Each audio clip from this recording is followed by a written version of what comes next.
Awesome. I'm live. Bum, bum, bum, bum, bum, bum, bum, bum. Oh,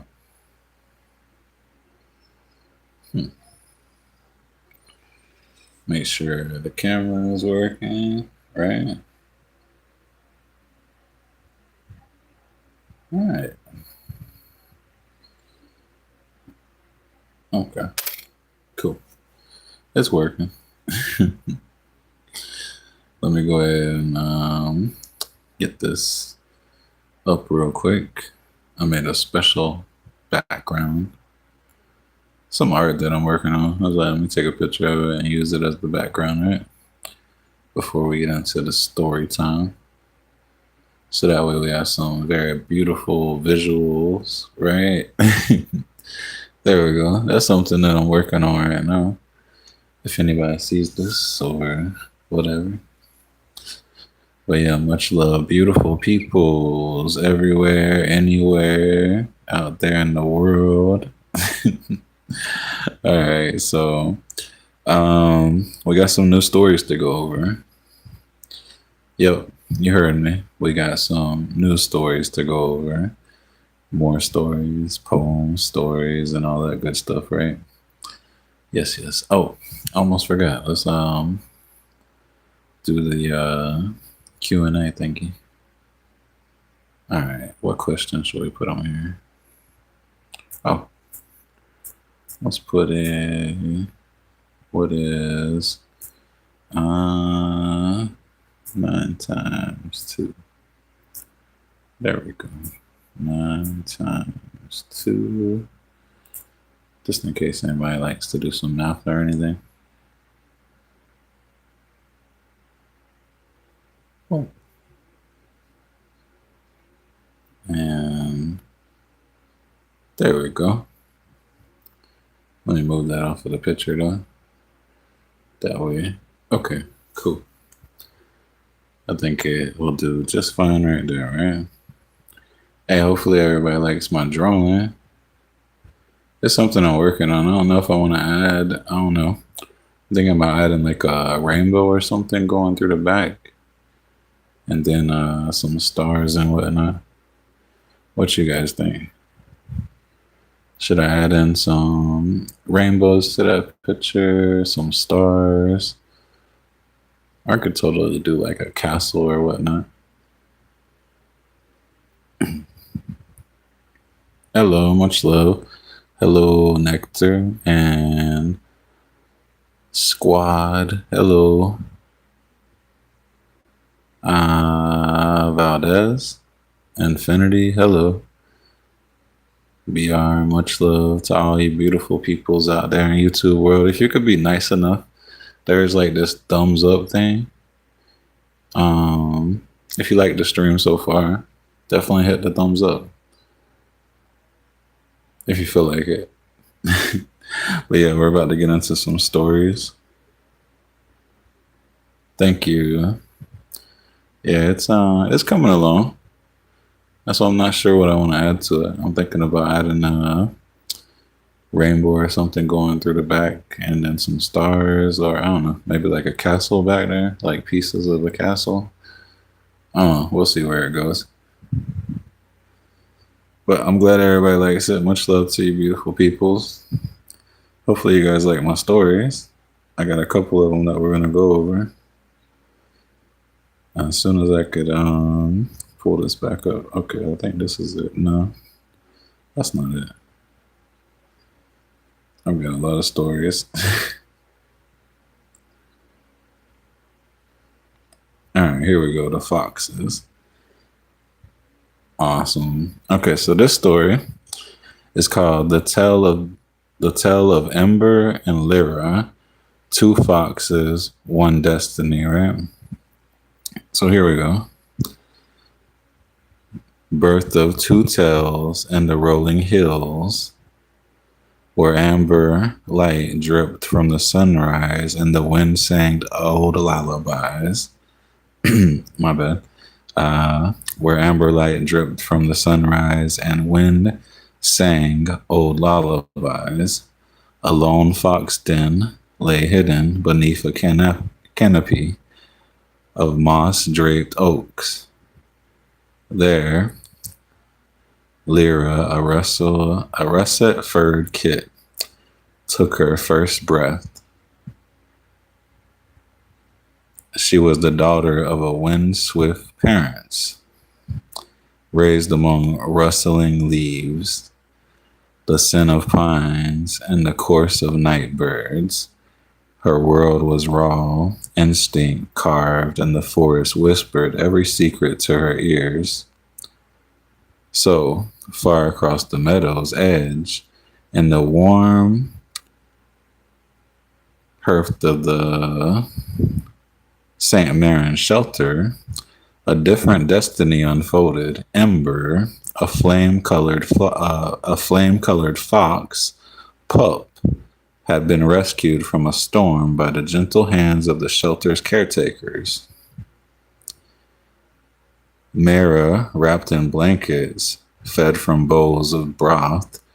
Ember learned the language of humans, soft-spoken words, the clink of metal, and the comforting rhythm of a steady heartbeat. So years passed, and the two foxes grew into the shapes of their upbringing. Lyra, swift as a shadow, eyes bright with the wild's untamed fire. Ember, poised and curious, eyes reflecting the glow of candlelight, a trust for the people who had saved her.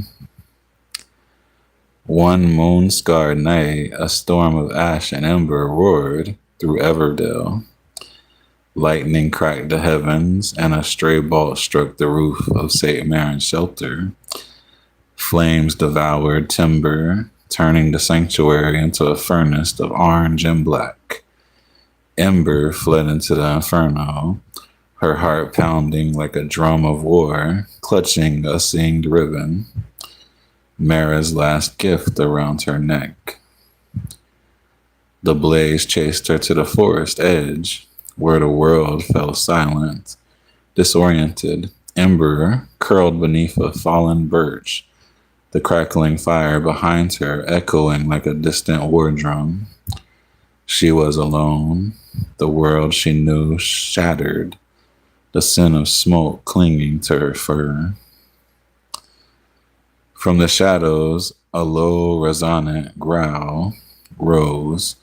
Lyra emerged, her coat brushed by moonlight, eyes narrowed with curiosity. She had scented the acid perfume of fire and followed it. Instinct warning her of danger, yet pulling her towards something unknown.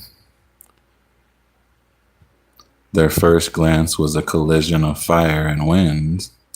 Amber's eyes met Lyra's emerald gaze, and in that instant a spark ignited, a promise of kinship forged by fate.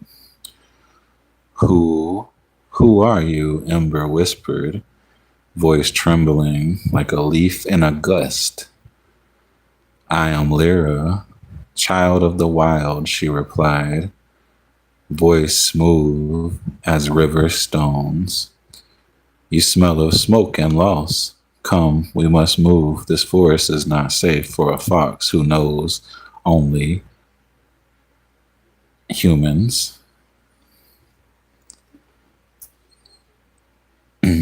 With the ribbon fluttering like a banner, Ember followed Lyra deeper into the forest. The moon rose, a silver lantern hanging low, casting silver blue threads through the canopy. Lyra taught Ember to listen to the rustle of pine needles, the distant hoot of an owl, the subtle swift of wind that signaled rain. Ember, in turn, shared the comfort of human tricks, how to read a trail of broken twigs left by travelers, how to find shelter in hollowed logs, how to keep her paws warm by rubbing them together. Together they trekked towards the forbidden forest, a tangled labyrinth whispered about in campfire tales.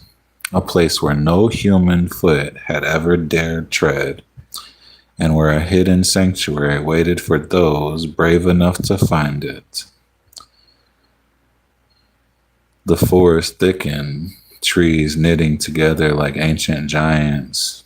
Shadows danced, and a low, guttural rumble echoed through the trunks. From the darkness emerged Garn, a massive brown bear, his dark eyes glowing like twin moons. He sniffed the air, catching the scent of two foxes, a scent tinged with fire and fear. Garn lunged, massive paws slamming the earth, shaking the roots of ancient oaks. Ember froze her instincts, screaming to flee, to climb a tree, to surrender. Lyra, however, recalled the old teachings of her mother. When the bear comes, do not run straight. Let the forest be your ally.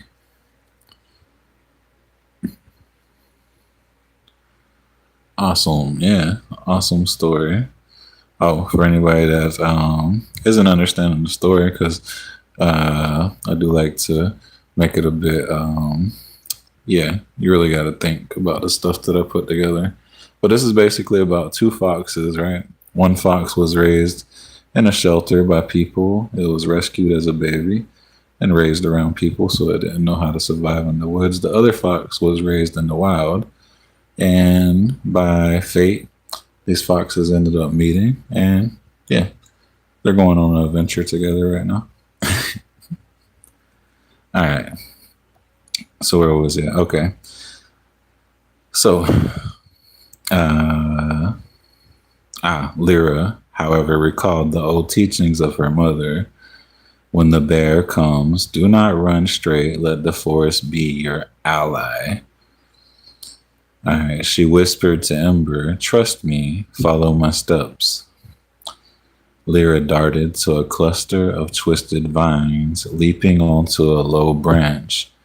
Ember, remembering the rhythm of Mara's footsteps, timed her own leap, using the momentum of Lyra's body to catapult herself onto a neighboring limb. The bear, massive and unaccustomed to such agility, crashed into the vines, tangling his claws in the thorny lattice.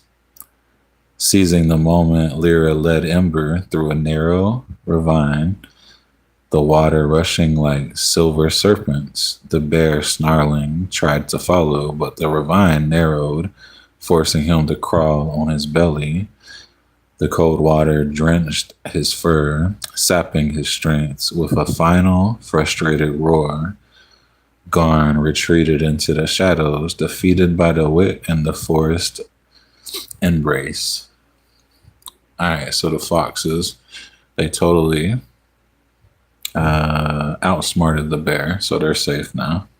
For anybody that just joined, we're going over a story, and yeah, the two foxes, they just totally escaped a bear, and they're safe now. All right, let's get back to the story. Oh, much love to all the beautiful peoples too. All right, so now we're moving on to the next part. Beyond the ravine lay a valley of crystal dew, where waterfalls sang lullabies and fireflies twinkled like fallen stars. In the heart of this haven stood an ancient stone shelter, its walls etched with symbols of the old world. Foxes dancing with humans, bears bowing to the moon. This was the refuge Lyra's ancestors had spoken of, a place where foxes could live free, yet protected. Inside, Ember felt the warmth of hearths, long extinguished, the scent of pine and herbs filling her senses. Lyra's eyes, gleaming, whispered, we have found it. This is where we belong together. So a partnership was forged. The two foxes curled up beside the glowing embers of the shelter's fire, their tails intertwined like vines. Ember's fur, once singed, now bore streaks of silver. Silver ash, a reminder of the night she rose from flames. Lyra's coat shimmered with a newfound confidence, her steps lighter, her heart fuller. So from that day on, they became a team. Ember, the clever heart, remembering the ways of humans and crafting tools from fallen branches. Lyra, the wild spirit, teaching Ember the language of the forest and the art of survival. Together, they explored hidden glades, healed wounded creatures, and guided lost travelers back to their path. And the legend of Ember and Lyra to be continued.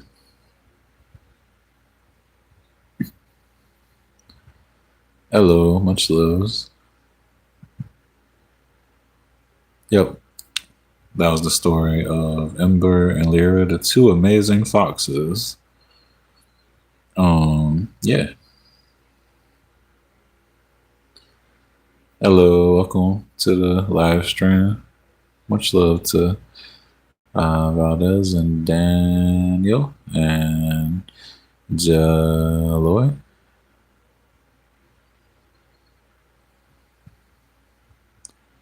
Much love to you, beautiful peoples. Hopefully everybody's having an awesome day or night, whatever time it is for you. And hopefully you have an awesome week too. So we're going to probably go over one more story, because that one was a bit long, and the other one that I have it's a bit long too. So we might just do one more story, and I think that'll be it. Maybe we'll see. Oh, I do have some poems that I need to go over too. Let me see, where did they go? Because I made some shorter ones, but there was totally longer ones that I had made. I just shortened them up for my short videos. Let me see. Here it is. This is the one. So this is the twin dragons of the human heart, right? Oh, about to read over this poem. All right, so the twin dragons of the human heart. In the cavern of the chest, two beasts toil and breathe. One forged of sunrise, scales a luminous sapphire sheen. The other shadow-clad, obsidian fire flickering fierce. The light dragon Aurelius sings the hymn of sunrise. His roar is a choir of constellations, a tide of kindness. Each beat his wing stirs, the wind that carries hope. He whispers in the language of compassion, feed me with mercy. Let my fire melt the frost of fear. Let my breath heal the world. The dark dragon, Virath, growls from the abyss of night. His scales are etched with the echo of ancient wars. His roar is a siren of desire, a neon pulse in the city veins. His snarls, feed me with greed, with envy, with wrath. I will crown you king of the endless night. From the dawn of myth to the glow of screens, the battles rages, a duel of code and covenant, of algorithm and ancient oath. Every choice is a morsel, a bite of substance, a whispered prayer, a scroll of karma unfurling, a ledger of light and shade. When you scroll past a friend's sorrow, the dark dragon swells, his breath a viral storm, a cascade of lights that devour the soul. When you pause, listen, and extend the hand, Aurelius spreads his wings. His fire warms the cold circuitry of a weary heart. The dragons do not whisper of good or evil. They echo the mirror of the self you choose to see. Feed the beast that drinks your fear, it will grow fierce and tall. Feed the creature that drinks your love, it will rise radiant and vast. Thus, the world becomes a tapestry, woven of fire and feather, each thread a decision, each knot a destiny forged in flesh. The dragon that wins is the dragon you feed, for in the crucible of choice, the soul shapes its own sky.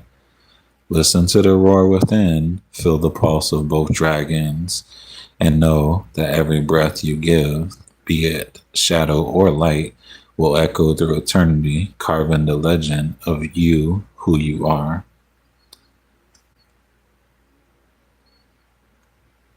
All right, so awesome poem, right? That poem I made from a story that I heard a long time ago when I was training Kung Fu when I was younger. They would talk about the two dragons, which I heard another one that was similar.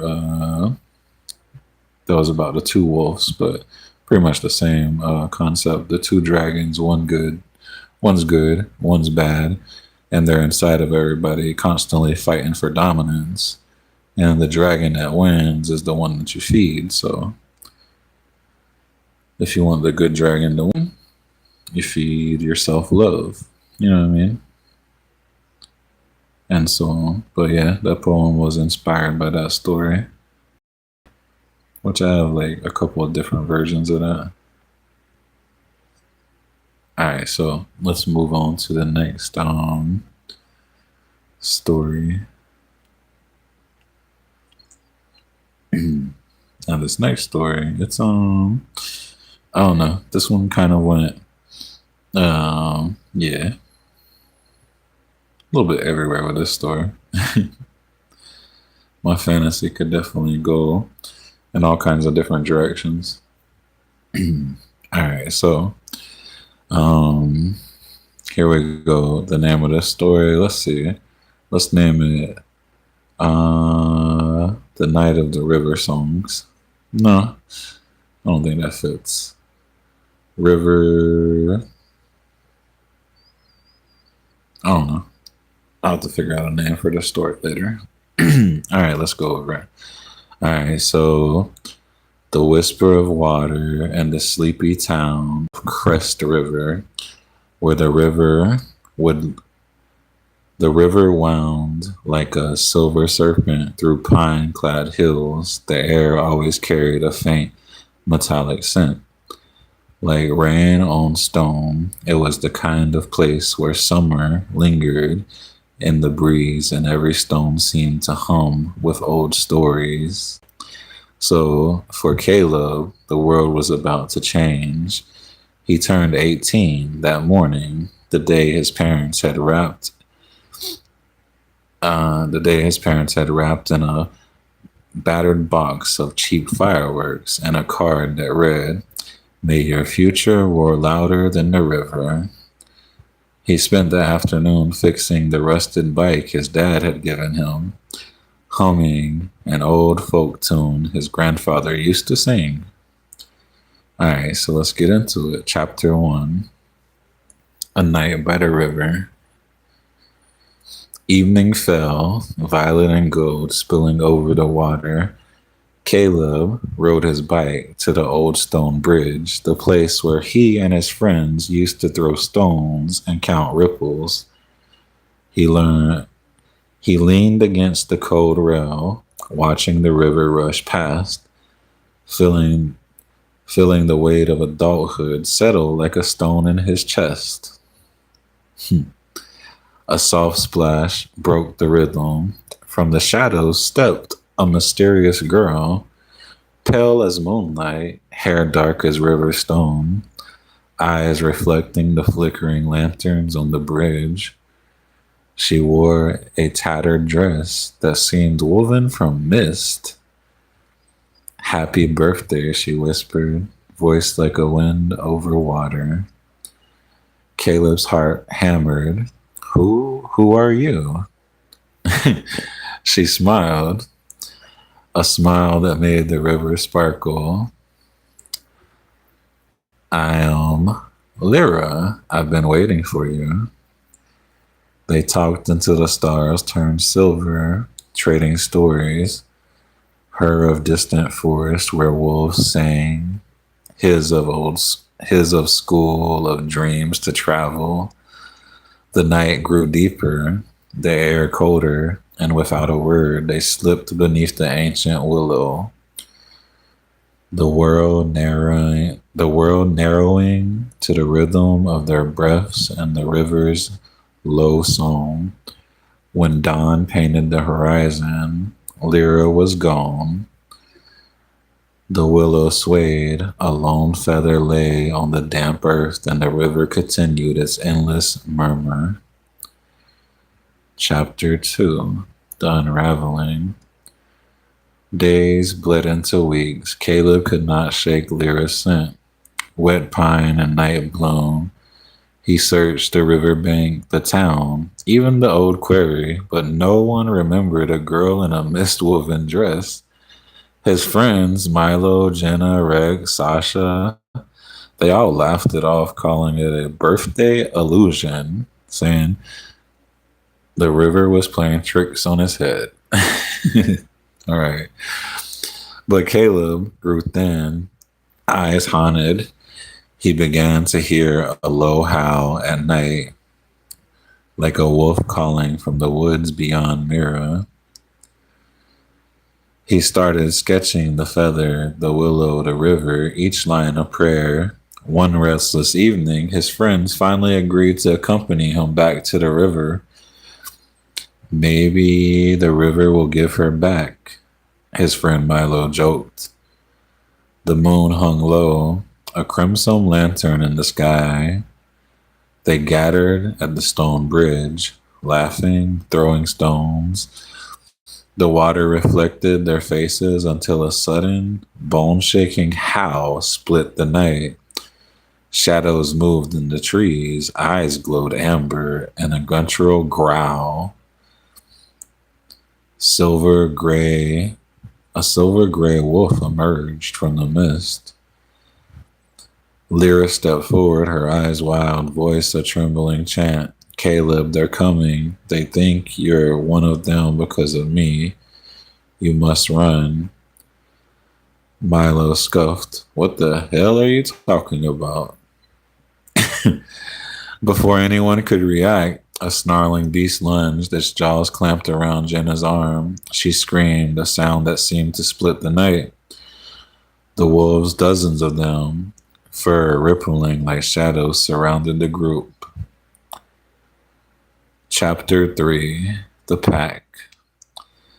Lyra fought with ferocity. Kayla never imagined she tore at wolves, her nails turning to claws, her teeth growing long. In the chaos, she shouted fragments of a language Caleb understood in his bones.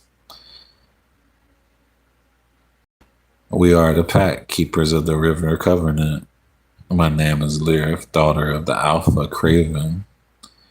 We were cursed centuries ago, human blood bound to the moon. When a child of the river is born on the 18th year, the pack awakens. Caleb's mind, the river bridge, the night, all pieces into place. He saw Rex dragged into the darkness, heard Sasha's scream echoing through the trees. With Lyra's help, Caleb fought. He learned to move like the water, fluid, unpredictable. He used a broken branch as a spear, thrusting at glowing eyes. Every slash felt like cutting his own veins. Every howl he heard was part of himself dying. When the wolves finally retreated, the forest lay silent. Lyra lay on the ground, breath shallow, fur sprouting on her arms. You must become one of us, she whispered. Only then will they not hunt you. Only then can we end this. Caleb, trembling, felt the moon's cold kiss on his skin. He nodded. Chapter 4: The Bite. Lyra's teeth sank into his shoulder. Pain erupted like fire, then a wave of icy wind. His vision shattered into shards of silver. He felt his bones shift, his spine ripple, his senses explode. The river's roar became a chorus. The wind, a symphony. When he awoke, the forest was sharper, the colors vivid, scents overwhelming. He could hear the heartbeat. He could hear the heartbeat of a mouse beneath the leaf litter. Lyra stood over him, now fully a wolf, her fur a midnight cascade.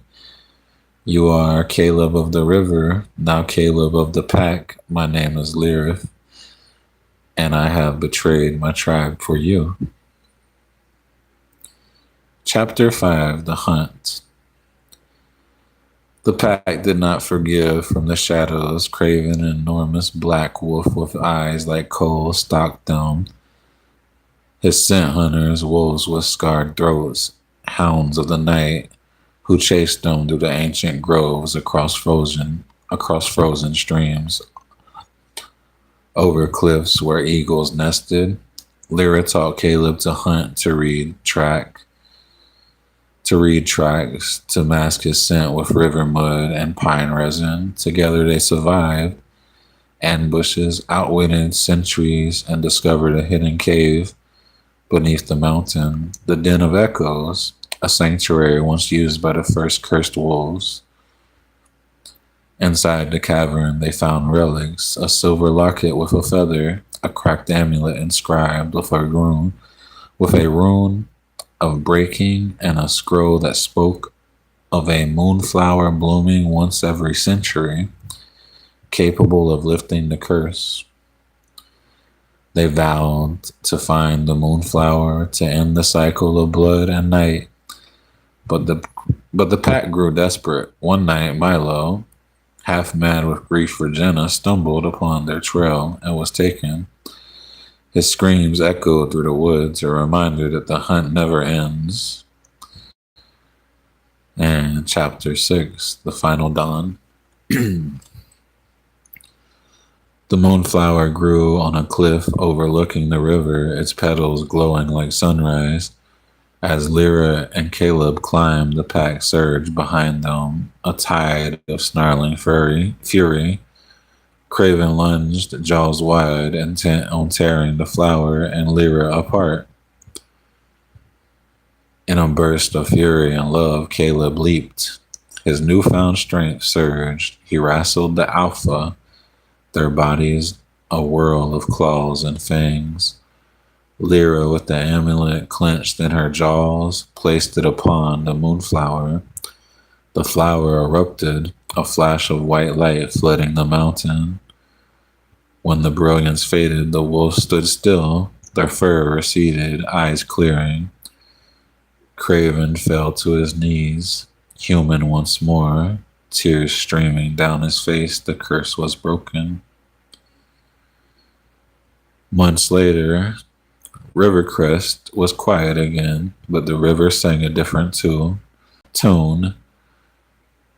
one of redemption and rebirth. Caleb and Lyra, now human, walked hand in hand along the stone bridge. The feather they had found lay tucked in Caleb's pocket, a reminder of the night that changed everything. They built a shelter for those lost to the woods, a place where wanderers could find warmth. The story of the pack became legend, told around campfires, a tale of love that defied blood and darkness. And on certain nights when the moon rose full and bright, a pair of wolves, one silver, one russet, could be seen racing along the riverbank, their howls echoing the promise that some bonds are forged not by fate, but by choice. Thus, the river kept its secret, and the world learned that the deepest magic lies not in curses, but in the love that makes us whole. The end. Awesomeness. Much love to all the beautiful peoples out there that did stick around for all of the stories and stuff, and to all the people that came in and showed some love, left and whatnot. Much love to all those beautiful peoples too. But yeah, I think that's it on the stories.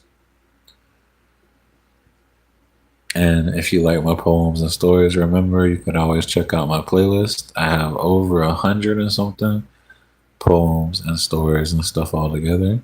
So if you're watching this now, future. Yep. Show my playlist some love. Just leave it in the background on play all or something. But yeah, that is all of the stories. I do have, I think, one more poem to go over. And I didn't even realize I've been live streaming for this long. Time flies by when you're having some fun, right? Or when you're reading some beautiful stories. And I love creating different kind of stories.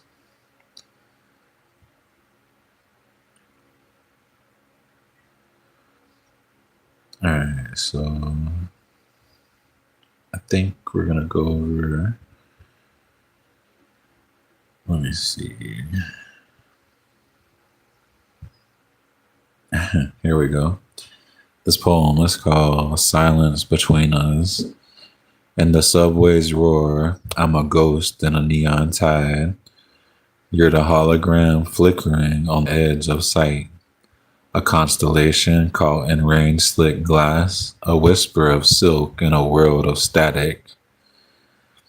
My heart beats like a drum in an ancient warfield. Each pulse a war cry, each pause a prayer to be, each pause a prayer to forgotten gods. I stand beneath the vault of cracked concrete, a pilgrim at the altar of your unknowing smile. My tongue a rusted sword too heavy to lift.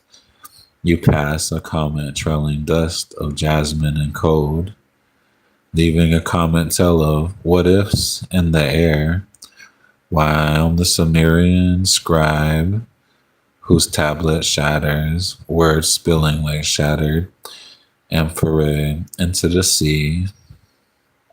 Every breath is a tide pulling me towards the shore of you. Yet fear is the anchor forged from 1,000 maybe letters or maybe laters. I watch the city lights pulse like distant pulsars and wonder if I'll ever dare to speak the language of the stars. In the silence, I hear the echo of an old bard's lament. Oh, lover, why do you linger in the hush of night? And I answer with the sigh of a wind-torn scroll, because love is a mountain I must climb without a map. So I linger, a moth drawn to your flame, heart, a lantern trembling in the dark, hoping one day the courage will be the bridge between the echo and the spoken word. Yo,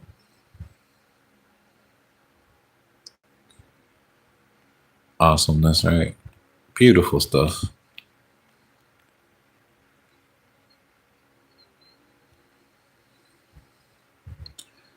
And we can honestly, oh, did anybody answer the Q&A? Nobody? Nobody wanted to answer it? I don't think they did. Let me see. Oh yeah, I think we did have some people answer it. We sure did. I didn't even notice that. Awesome. They got it right. Let's take that down. There we go. Get that off of the screen since we had enough people answer it, right? Shall we put another one up or no? What you guys think? I'm probably gonna go finish my drawing. I could do that on live stream, but yeah.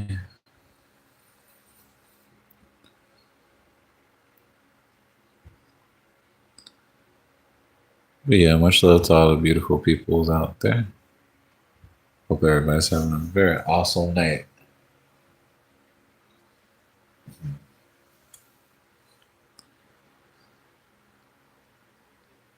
All right, let me see. Hold on one second.